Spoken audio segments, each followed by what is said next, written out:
Magnolia stellata, the star magnolia. It is zones 4 through 9, which is a very large zone. Heights 15 to 20 feet. White to pink flowers in the spring. It's one of the first ones to bloom. It likes full sun with protection from the northwest winds. And you can achieve that. At my house, I have a green hedge of hollies, and they are on the south side of that, so they're broken up from the northwest wind, but they got the nice sun from the south, and of course it looks gorgeous when they're blooming now. You can see them from a long way because you got a nice dark background to have them against. And think about a building.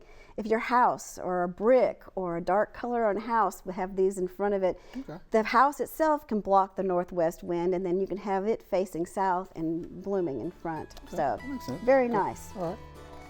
Good specimen plant. Wow, that was quick. If you want quick gardening tips, just subscribe below.